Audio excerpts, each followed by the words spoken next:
Do you have a kiddo with autism, or maybe you suspect autism and they struggle socializing with other kids? This is Parenting with Goalie. Why do kids with autism struggle with socializing? Well, that's one of the first cues that a kid may have autism. When they're a little baby, they may not enjoy playing with groups and they could isolate themselves. That's an early indicator of a diagnosis for autism. The first reason they may struggle is they struggle with pretend play. Kids with autism take things literally. You say it, they interpret it exactly the way you say it, which can be frustrating, but sometimes it can be great. But how do you teach someone to pretend when they interpret things that way? Well, you have to be really explicit, and you have to teach them, what does pretending actually mean? What does symbolism mean? And the only way you can teach them is by practicing. Hey, we're going to practice pretending we're a tiger. What does the tiger do when he approaches other people? He might say, roar. That would be an example of us pretending to play, teaching symbolism of something else. The second reason is they may struggle maintaining joint attention on two different things. They're super focused and honed in on one thing and not the other. So how do you work with them to make sure that they can be aware of two different things happening all at once? That's not as intuitive for a kid with autism to track two different things, two different social interactions at the same time. So you have to, again, explicitly teach them, this is happening on this side of the room and that's happening on this side of the room.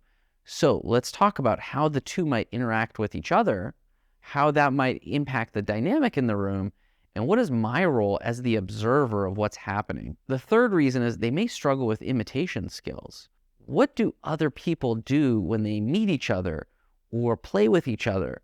We learn these social skills by imitating our peers. And if we're not imitating them, well, how are we learning? Well, a kid with autism will need to be explicitly told that these are the social norms. When someone extends their hand, you also need to extend your hand and shake hands with them. That's not intuitive. That's kind of a weird thing. We just learn by copying others. Kids with autism don't learn by copying others that well. They need to be explained, why is that a thing that we do? Sometimes it's a little hard to explain why we do these things. If these sounded a little bit like your child, you may want to consider the Goalie TV content. We have video classes that explicitly teach why these things are important. We model the behavior. We ask them to be interactive with us, and then they can go practice with you. You can also create routines for your kids to practice. Just like you practice reading and writing and math skills, you may need to set time to rehearse social skills. And it really helps to have a visual schedule that shows step by step, what does this social skill mean? How do you introduce yourself to a stranger? How do you greet a friend? When is it right to hug versus not hug? These are confusing questions for kids with autism, and we try our best to explain in excruciating detail when is the right time to do it, when isn't the right time to do it. Don't worry about the labels. If you're not sure, does my kid have autism or what does this mean? Don't worry about the labels. The important thing is to help your kid with whatever they're struggling with. Go to getgoalie.com and look at the different apps that do all sorts of different things and go with whatever's best for your kid. It doesn't matter what the label is. Did that help you understand the term? If yes, give us a thumbs up or subscribe below.